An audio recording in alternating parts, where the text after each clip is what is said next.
52 episodes, 52 ordinary people, 52 real stories about things that affect overall health. Because there is a lot more that goes into being healthy than food and fitness. Inspiration, support, a new perspective, and knowledge. You'll find that and more here on the Health Ability Project. Hi, and welcome to a special edition of the Health Ability Project. I'm Robin McKenna. May is Women's Health Month, and so the episodes this month are dedicated to some very important women's health topics. Today I have with me Courtney O'Neill, a registered dietitian-nutritionist. Courtney founded Stonehouse Nutrition, which provides maternal nutrition counseling that is evidence-based, trauma-informed, weight-inclusive, and social justice-informed. Courtney was also a previous guest on the Health Ability Project. In episode 16, she shares her story of managing expectations as a new mom and parenting. Thanks so much for coming back and joining me today, Courtney. I am so glad to have you, and I'm just so excited to be talking about these super important topics surrounding women's health. Well, thank you for having me back. I'm really excited, and I think it's amazing that this is the focus for the month and just bringing attention and having the conversations, because it's something we're starting to do a little bit more, but there's certainly a lot more space available to be talking about these issues. I agree. And I think the thing is, too, when we think of women's health, nutrition isn't the first thing that comes to mind, but it's so important, right? Absolutely, especially in the prenatal, postpartum space. It definitely is overlooked in our traditional Western medicine approach.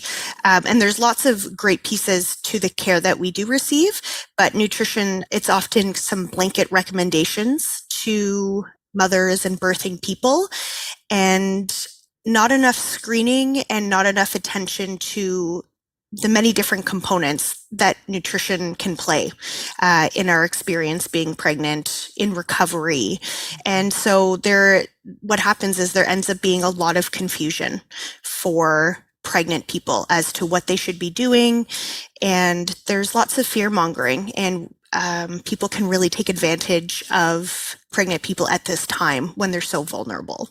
That's very interesting that you say that, and I don't disagree. I think that's all very true. I'm also wondering if, women on the go and most of us are working and carrying a child or being a new mom, and that maybe is there some level of guilt attached to stopping to have a really good meal or what they view as a really good meal, which might actually be nutritious and therefore super beneficial. I mean, what do your clients share with you? Yeah, that's a really interesting point. And I think food in general and just the act of eating can carry so much shame or confusion for moms. So I know for my postpartum clients who are introducing solids to their babies for the first time, maybe already have children as well, they're overwhelmed about feeding their child. Their needs are often put second, and they're also in this internal battle with themselves to lose the baby weight, and I use air quotes there, to kind of like bounce back. And so it's this interesting dynamic that plays out oftentimes. I can think of one client specifically that was really wanting some support in feeding their child. And so we started talking, and, I kind of have specific questions that I use to probe. And the underlying issue was the mother's relationship with food was so complicated that trying to feed their child was too overwhelming. And so I think what happens is we don't spend enough time with our moms, really helping them nourish themselves, get connected with their body, understanding what works for them before starting to feed their children. And then it becomes really complicated. And that's why we have families who have a lot of different feeding struggles. Mm-hmm. And the typical scenario of feed the kids first and then the mom stands in the kitchen and eats the leftovers of whatever the child didn't eat, and that's not necessarily nutritious. And, moms probably need to be extra conscientious about what they're feeding themselves, because they need to fuel themselves doubly to not only take care of themselves, but the children too. Absolutely. And I think often about my postpartum clients or my pregnant clients who will be postpartum. And I strongly emphasize prioritizing regular meals or snacks throughout the day because, the focus turns to baby immediately. Mm-hmm. So making sure that they're on their growth curve. Do they have enough wet diapers? Are they gaining weight?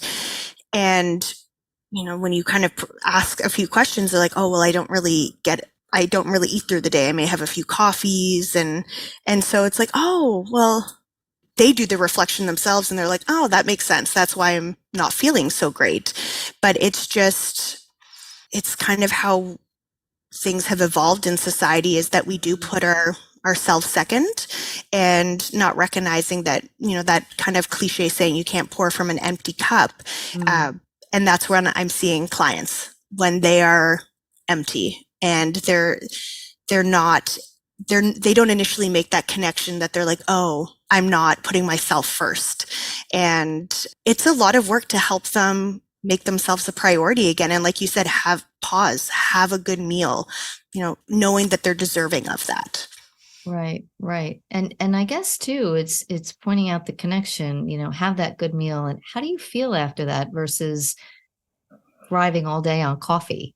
Absolutely. And it is really interesting when I think about some clients that I've worked with, or one particularly last week. And so I do pull from the intuitive eating framework of body attunement. So really connecting with ourselves, if that's accessible to somebody, that they can really connect with their hunger and fullness cues. And when you really ask them, like, what does hunger feel like in your body? Or what does fullness feel like? People can't explain it, but we know what it feels like, or they can explain it when it's extreme, like when I'm really, really hungry or when I'm really, really full. But that gray area, that in between of just kind of being a little bit hungry, it's hard to explain those sensations. And so helping connect back with themselves even before baby's born, because after there's a lot more stress, there's sleep deprivation, it can be really hard to do that. So if we can help kind of foster that beforehand, it can make them a little bit more mindful once baby's there that, oh, yeah, I do need to eat. Even if maybe I'm not getting all the signals that I'm hungry, if I'm sleep deprived or I'm stressed, that can interrupt it. So it's really a self-care framework. Right. And oftentimes the self-care that we see on social media is getting our nails done or our hair done. So I kind of always joke that I have this like boring self-care framework. There's nothing super fun or fancy about having a little plate of food. But that is what is going to sustain you with sleepless nights and lots of crying. And the other thing I'll say is oftentimes the moms who come to me have seen other providers beforehand and have gone through the ringer of, especially postpartum, if they're dealing with fatigue, well, they've gone on an elimination diet, they're trying these supplements. And I'm like, oh, well, I wonder if you're eating enough, like is kind of what I think about. And we come from a world of diet culture and needing to shrink our bodies, and it's such a simple, to me, it's so simple. And they're like, oh, well, I don't know. I don't really eat breakfast, and I have maybe a small lunch and kind of have dinner if I can with the kids, but then I'm snacking at night. And I'm like, oh, well, why don't we try some regular meals first? So it's so funny how I'm usually the last stop on the train. And at the same time, kind of the support that they've been looking for the whole time that's been missed. Now, have you noticed, I guess this would really be just with first-time mothers, expectant mothers, what their eating patterns or nutrition patterns are like? Does it, were they good eaters before they became pregnant, and then maybe the morning sickness or other things just get in the way, and then the priority of nutrition goes downhill? What do you see there as compared to postpartum nutrition and new moms? I would say when they come to me, it's a little bit of a mixed bag. For the most part, any of the clients that I've worked with have had a pretty, I would say, overall balanced eating pattern.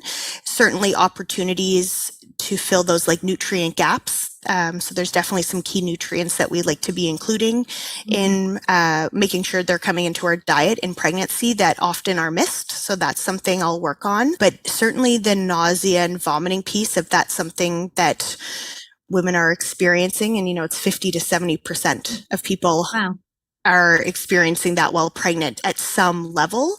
And there is a lot of pressure out there to eat these certain foods to get these nutrients. And, they'll come to me and like feel so much shame and guilt that they're not even able to eat that because all they're tolerating is toast.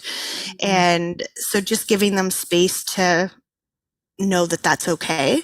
That they're doing the best they can.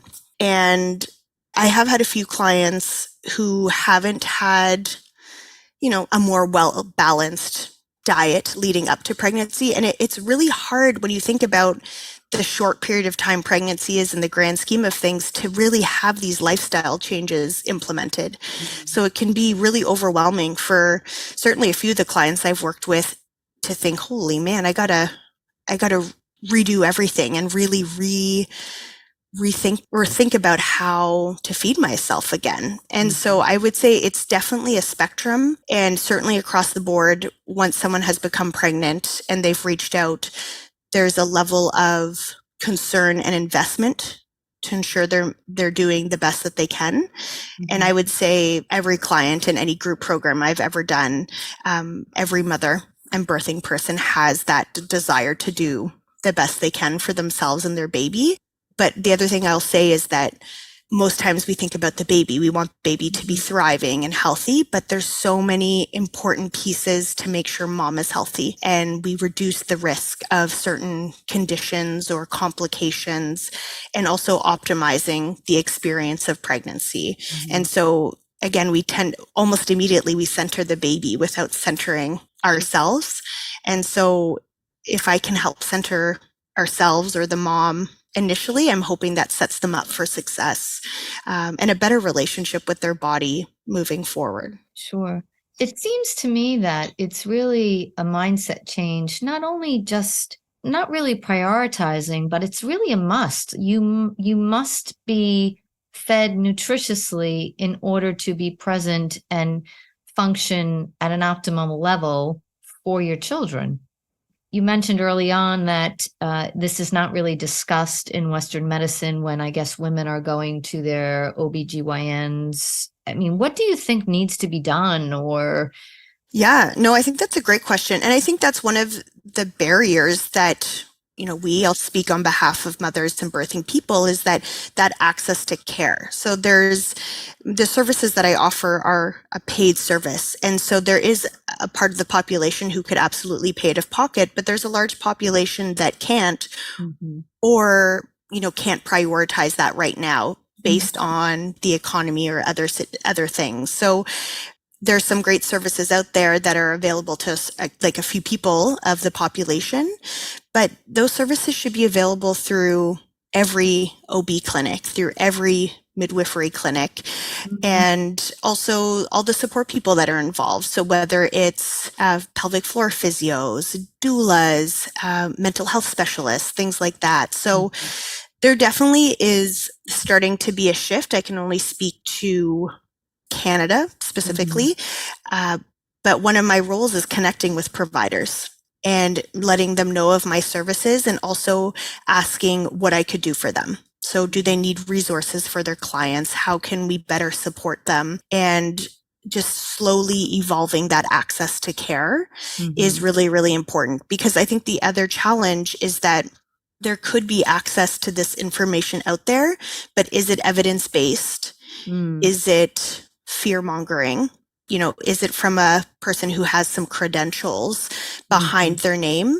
Because there can be a lot of danger as well with recommendations that are put out there during pregnancy. Right. And I just see it generally speaking for everybody, things we should be eating or not eating, or products we should be using to exercise or not exercise. And it's it's like, how do you really know? And where is the credibility factor in a lot of that, right? And a lot of us just mindlessly go and buy because we've seen the advertisements a million times. And so, oh, it must be the right thing to do. But, it's having the right level of access to care and the right care that are super important. So tell me a little bit more about trauma-informed and social justice informed, those components of the services that you provide. I mean, two things, honestly, I would never have thought about with regards to nutrition counseling. And so I'm really, I'm sure a lot of us haven't thought about that, but I'm going to guess it plays a big role. It absolutely does. And it's something that I have adopted over time. So certainly we don't learn about in our formal schooling. And so thankfully there are amazing trailblazers and champions who are doing this work and sharing the importance of having our practice rooted in a trauma-informed approach. And so what that means is, I really think it encapsulates the term holistic, which now like wellness culture has adopted when we say holistic. But what it means is you're looking at the person and the totality of all their life experiences and what has brought them to where they are today. And so relationship with food, you mean? In general to start. And so, for me, I screen in my intake around if they've experienced any trauma. And so I give some examples of this could be childhood, this could be some type of violence that they've experienced. They do not have to share any details, but what we do know is that impacts health outcomes for a client. And so not necessarily nutrition related, but I screen to ensure that, if they check off that they're open to discussing it in some form, that I can help connect them with services that ensure that they're safe, which means better outcomes for mom and baby. And then oftentimes trauma does impact our relationship with food, potentially how we access food, potentially how we consume food. If we have, history of an eating disorder, oftentimes it can be related to trauma that we've experienced in our life. And so just ensuring that we actually understand the person that we're speaking with and we validate and honor how they're presenting to us and what they've gone through. And I think that's the difference between, blanket recommendations. And when you chat with someone in a session, you're like, in my head, I'll think, well, I can't recommend that, right? We have to take a much more gentle approach. And so it's much more individualized, exploratory, and creating that safe space for them. And so it's something that has come out of my eating disorder training. Okay. And then the same thing for social justice informed.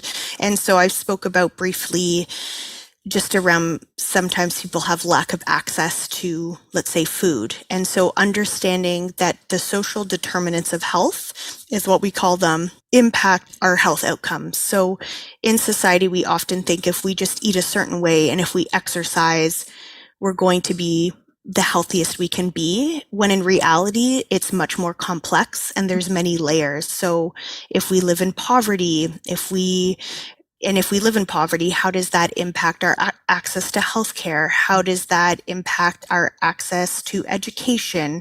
What are our support systems? And, from a recent study that came out of Harvard, an ongoing study, but recent update is that social relationships are the biggest determining factor for health outcomes, our connections with people. And to me, A, that's just so cool. B, I think about the isolation mothers feel in motherhood and how important, I love nutrition. I'm such a nerd. I love all about this. I love the science. And at the same time, I think, my goodness, bringing moms together in some capacity is so much more important, as well as making sure people can afford to feed themselves. I also think about, I've done a lot of work with food banks in my other role. And, one story that stands out to me is that a child had called the food bank and was concerned because her mom wasn't eating anything because they didn't have any food. And we know from research that, especially in single mother homes, mothers will go without food to ensure that their child can be fed. Mm-hmm. And so, at the end of the day, yes, we can talk about all these nutrients, but if someone doesn't have enough money to afford food or enough food for themselves, that information doesn't matter. And so oftentimes, some of the great resources that are out there aren't always trauma informed or social justice informed. It really speaks to one particular group of society. And we kind of forget about all the other pieces as well, that we can do all the right things and there's still factors that impact our health greatly. Mm-hmm. Wow. That's amazing. What kind of advice would you give to a new mom or an expectant mom who might be waffling between providing herself with enough proper nutrition? We all know that behavioral change takes time. I believe it takes up to 6 months really to adopt permanent changes. And that's obviously well past the halfway point in a pregnancy. And then you can probably throw everything out the window once the baby arrives. So you hope you have something that you've latched onto and before the baby arrives. But any advice or any like simple stuff that women can I don't know, try on their own, or what you think is like a safe way to start or practice? Yeah.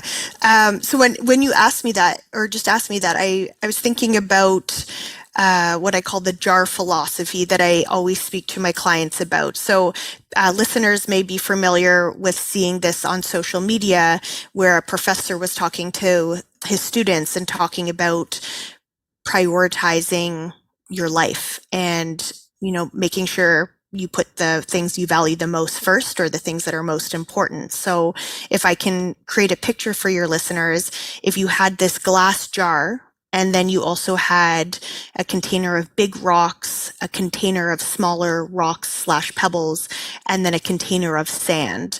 If you wanted to make sure all of those things fit into the jar, you need to start with the rocks first, the biggest things, then the pebbles, and then the sand, or else not everything's going to fit.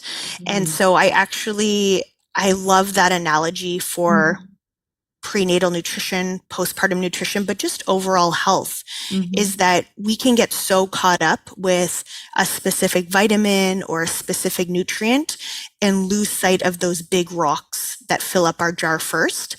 And so that is the baseline of my education with any client I see. And so there's 3 components. And the first one is regular meals. That is a big rock. So what regular meals looks like can depend on the person.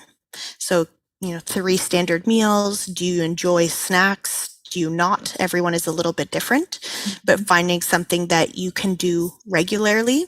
The next piece I always recommend, and kind of fundamental, is when we're eating meals, can we do our best to find a blood sugar balance ratio?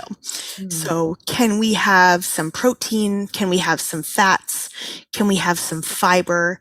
Can we have some color around our plate at each of those meals? And I don't give specific amounts of food, but just providing that visual. So oftentimes people kind of know the healthy plate, quote unquote, that visual divide.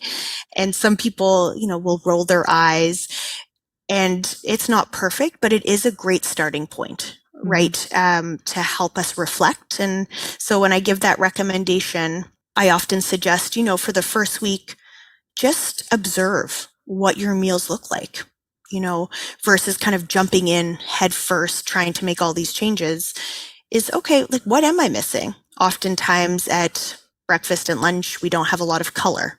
But dinner, we tend to have a little bit more color, fiber, things like that. So again, they don't sound too sexy or cool, but 2 really important factors that go into filling up our jar. And then the other one is around fluids. So adequate hydration is important for everyone, definitely important during pregnancy because our blood volume is doubling. And depending on like what season you're pregnant, it can be harder to even recognize hydration status. And so looking at our fluids, can we reduce sugar sweetened beverages where possible? Mm-hmm. And so those are 3 of the 4 main recommendations I make for anybody. And it's part of my core 4 approach that I call it.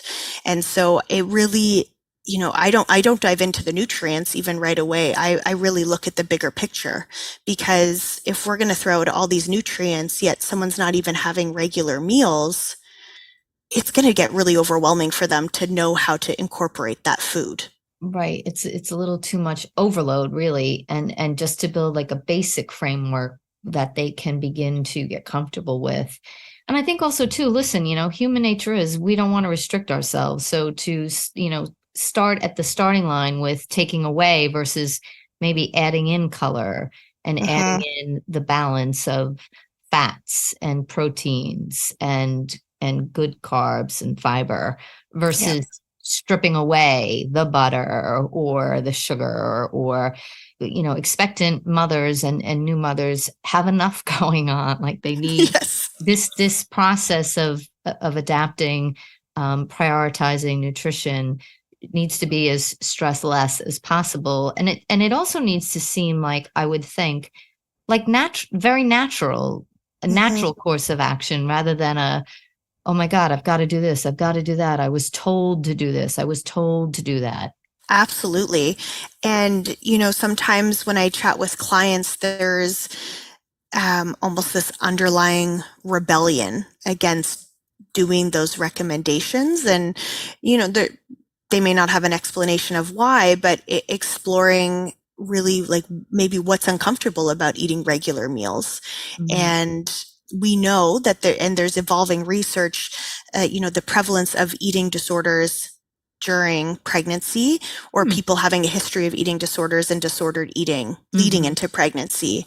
And so people really struggle with their body changing, right? And gaining weight, and accepting that is important part, and that all bodies will look different when it gains weight and as the baby grows. And that's a lot of the work I do as well, is that it's important to be eating regular meals and eating enough food, and working through and accepting, or at least respecting, the process your body is undergoing. And it's a lot of, that's where that trauma-informed piece comes from, is how do you create space for those big feelings that come up for clients.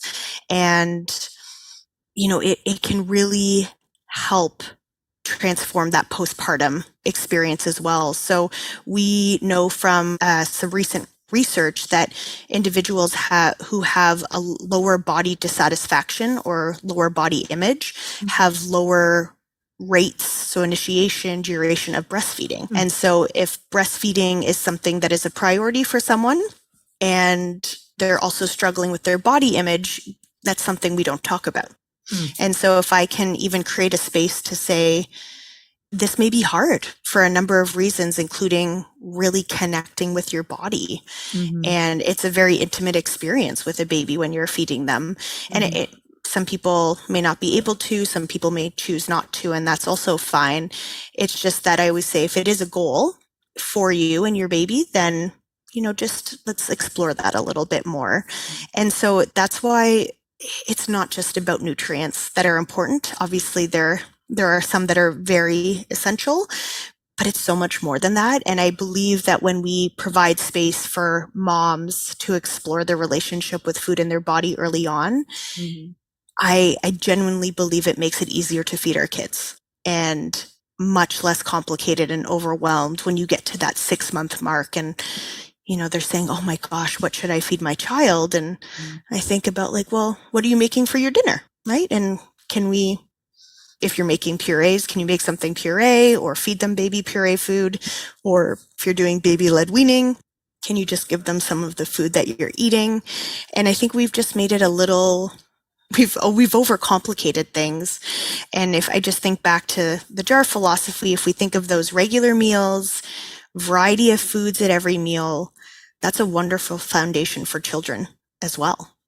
I would agree. I would agree. I mean, it's just, this concept of maternal nutrition is so multifaceted, right? And it's not just the mother that is actually benefiting. It's the children as well. Have you gotten any feedback from the women that you have worked with as far as, them coming to you and saying, God, I feel so much better. I have so much more energy now that I'm doing things this way, or eating more regularly, or, introducing more colorful meals? I mean, is there any confirmation that they see the light, or that they really notice the difference from their own bad habits to, better habits? Yeah, like once they have that education, Yeah. what is the kind of, if they're seeing any immediate outcomes? Yeah, definitely. I would say, so in my process, I recommend an initial assessment and then at least 3 follow-ups if possible, obviously depending where they are on their pregnancy journey, just to ensure that they can see some change, if that's, obviously that's the goal. And so I can think of like a few scenarios. So oftentimes clients are coming to me with nausea and vomiting, or heartburn. And so some simple changes that we can make, 2 weeks later, they're like, oh my gosh, I feel like a new person. And, sometimes I take for granted that, that those changes. Stuff. Yeah, and that they do have an impact. And, oftentimes that information is out there, but it's just so overwhelming to process. And it is really helpful to have someone helping you implement. What does it actually mean to make that change? So definitely the nausea and vomiting piece, and just seeing the aha moments in the session with them, saying, well, we could try this or try this. And they're like, oh, like even something non-food related. I'm thinking with nausea and vomiting, it was the summer and they're working in a hot office. And I was like, well, what about like a fan? And they're like, oh, yeah. Wow. That may not come up if we're not having that discussion. And so that could make eating a little bit more pleasurable, right? If you're not feeling so nauseated, you may say, oh, I could tolerate some food.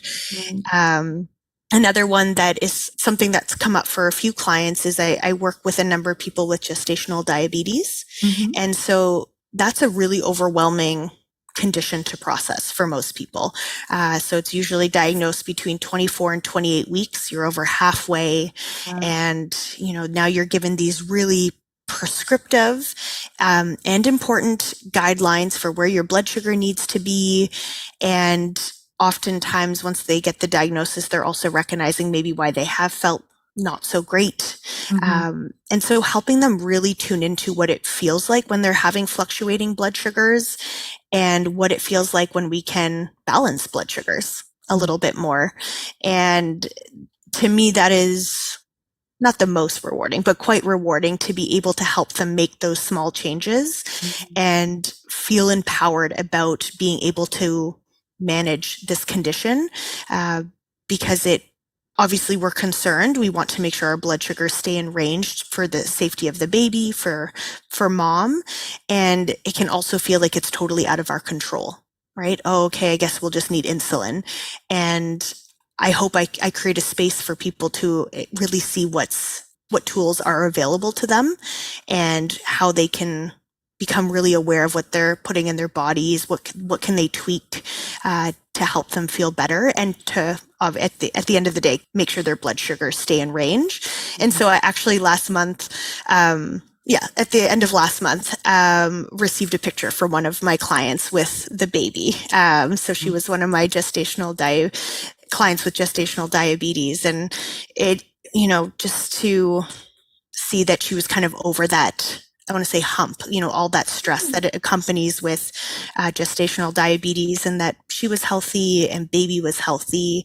To me, that is so rewarding. And hopefully she can also carry that awareness in her body now through the postpartum period. That's awesome. Courtney, I can't thank you enough. This is such an interesting conversation. And, like we both said at the beginning of our conversation, that maternal nutrition and nutrition past the childbearing age is something that is so overlooked, but so incredibly important to women's health. So thank you so much for enlightening all of us. It's really been fascinating. And thank you for the work that you do. I'm sure it really makes you feel good to see these moms make these changes and start to feel better, and then pass the better habits along to their children. Yeah, absolutely. It's so rewarding. And, I just get so much energy from talking with them and helping them recognize their power and their abilities.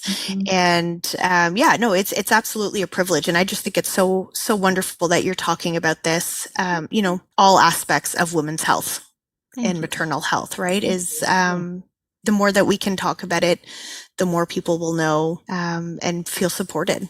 Yeah, I agree. Thank you. All right, listeners. Well, hopefully you enjoyed today's episode. And if so, please like us, share us, post on social media about us. And if you have any questions, comments, or suggestions, you can reach me at thehealthabilityproject@gmail.com. Thanks so much, and we will see you next week. Thanks for joining us today at the Healthability Project. We'd love to hear from you, so please email us your questions, comments, or suggestions, including future guests, to thehealthabilityproject@gmail.com. And please like us, subscribe, and share us with your friends.